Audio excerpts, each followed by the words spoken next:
अक्षय Shinde encounter प्रकरणात मोठी घडामोड घडली ते म्हणजे मुंबई हायकोर्टानं अक्षय शिंदेच्या पालकांना दिलासा देत राज्य सरकारला महत्त्वाचा आदेश दिलाय आणि तो आदेश म्हणजे सोमवारपर्यंत अक्षयच्या मृतदेहाचं दफन करा असे निर्देश मुंबई उच्च न्यायालयाने दिलेत।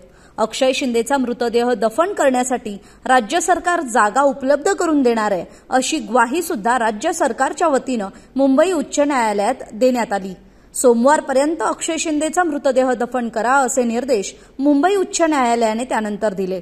खरं तर अक्षय शिंदेचा मृतदेह दफन करण्यासाठी जागा मिळावी म्हणून अक्षय शिंदेच्या पालकांनी मुंबई उच्च न्यायालयात धाव घेतली होती, कारण अक्षयच्या मृतदेहाची अवहेलना होत असल्याचा त्याच्या पालकांनी आपल्या याचिकेतून आरोप केला होता। तर तिकडे अंबरनाथ पालिकेनं अक्षय शिंदेच्या पालकांचा दफनविधीसाठीचा अर्ज स्वीकारायला नकार दिला होता। याशिवाय अक्षय शिंदेचा मृतदेह दफन करण्यास महाराष्ट्र नवनिर्माण सेनेच्या अंबरनाथ मधल्या पदाधिकाऱ्यांनी सुद्धा विरोध केल्याची माहिती होती। तरी आता मुंबई हायकोर्टाच्या आदेशानंतर अक्षय शिंदेच्या पालकांना दिलासा मिळालाय। याविषयी गृहमंत्री देवेंद्र फडणवीसांना विचारलं असता कोणालाही त्या ठिकाणी मृत्यूनंतर त्याचा अंत्यविधी देणं ही सरकारची संवैधानिक जबाबदारी आहे। तो व्यक्ती आपल्याला आवडणारा नसला, चालणारा नसला, समाजविघातक असला तरी ते करावं लागतं। त्याच्यामुळे कोर्टाने जे सांगितलं आहे त्यानुसार प्रशासन कारवाई करेल।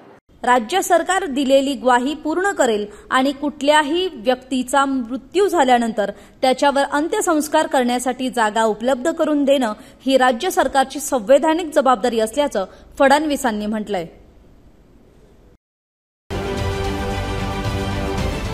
महाराष्ट्रातील सर्व बातम्यांचे विश्वासार्ह व्यासपीठ सकाळच्या सर्व सोशल मीडिया प्लॅटफॉर्मला लाईक, फॉलो आणि सबस्क्राईब करा। तसंच सर्व नोटिफिकेशनसाठी बेल आयकॉन प्रेस करायला विसरू नका।